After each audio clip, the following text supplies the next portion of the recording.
historiquement la création d'une ingénierie départementale en matière d'urbanisme en direction des collectivités, en direction des communes et des groupements de communes. C'était en 1983, c'était à l'époque le président Eiffel, première phase de la décentralisation.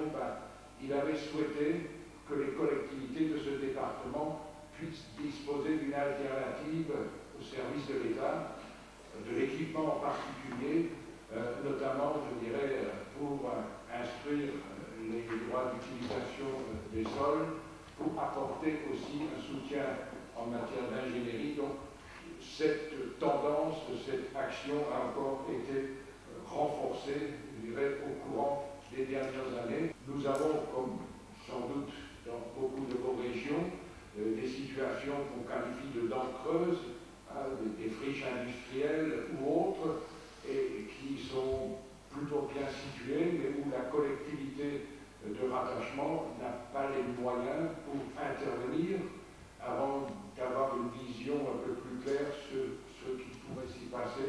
Donc le Conseil général a impulsé, en capitalisant initialement l'établissement public foncier local, qui aujourd'hui est en régime un peu de croisière, ça fait la troisième année maintenant, et qui fédère actuellement, je dirais, aux environs de 260 communes hors communauté urbaine, parce qu'elle réfléchit, le cas échéant, à son propre outil, donc 260 communes sur les 526 que compte notre département. Le CME, dans ce département, est un outil de matière grise, un outil d'ingénierie, un outil de coopération, et qui s'inscrit parfaitement et dans l'intervention du Conseil général et dans la vôtre, tout ceci au bénéfice de l'intérêt bien compris de nos communes et de nos intercommunalités.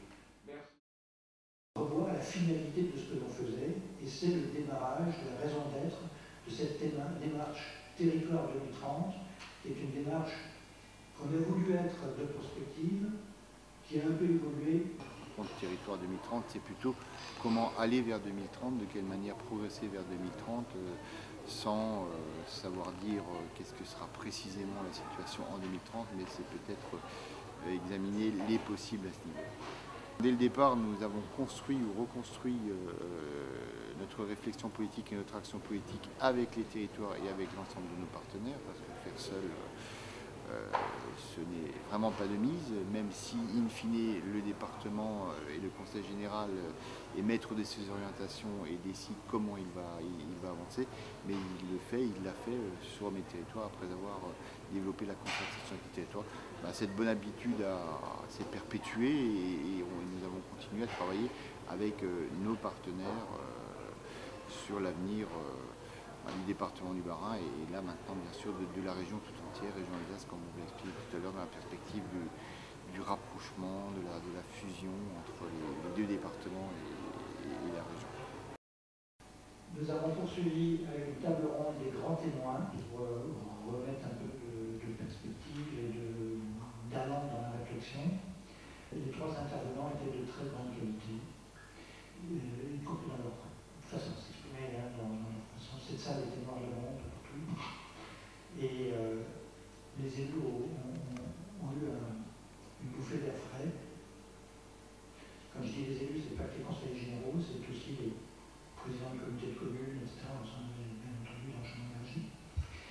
Et ils y ont fait référence à plusieurs reprises dans la suite de nos travaux, en pêchant au vol, évidemment, selon les centres d'intérêt des idées émises. Ça a été particulièrement fort sur le plan du foncier. Là, ça a marqué les esprits. Est-ce que ça veut dire en termes de densification, etc. Rien. Ça a été fort sur le côté, comment dire, les modes de vie changent beaucoup, très vite, et on a du mal à les anticiper, et pourtant il y avait des pistes. Donc une attention plus forte portée à tout cela, et ça les politiques d'un département qui sont connectées au mode de vie. Et ensuite, troisième registre, c'est l'éclosion du numérique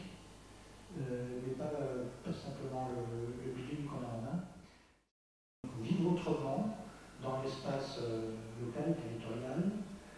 Ce sont tous les conflits d'usage que nous connaissons et qui ont été bien cristallisés, bien affichés, identifiés. Évidemment l'énergie, la gestion des risques environnementaux, le vivre ensemble, l'habitat, les seniors, les mobilités, la question liée aux individualismes, etc. Les mutations de l'économie, avec une économie qui est de moins en moins industrialisée, de plus en plus de services. Et aussi la question in fine de comment organiser la gouvernance, l'intelligence collective dans la région, évidemment en filigrane. Vous avez à la fois la structuration des territoires à l'intérieur du Bas-Rhin et cette vision vers la collectivité unique. Ça s'est structuré en 14 défis. 14 défis qui ont été travaillés par les groupes, réfléchis par les élus, enrichis par des partenaires. Et nous avons trois catégories, trois registres. Le Bas-Rhin avec un 2030 écologique, un 2030 solidaire, un 2030 performant. Voilà, c'est la communication qui a pris le dessus sur la démarche de prospective. Vous avez bien senti le glissement.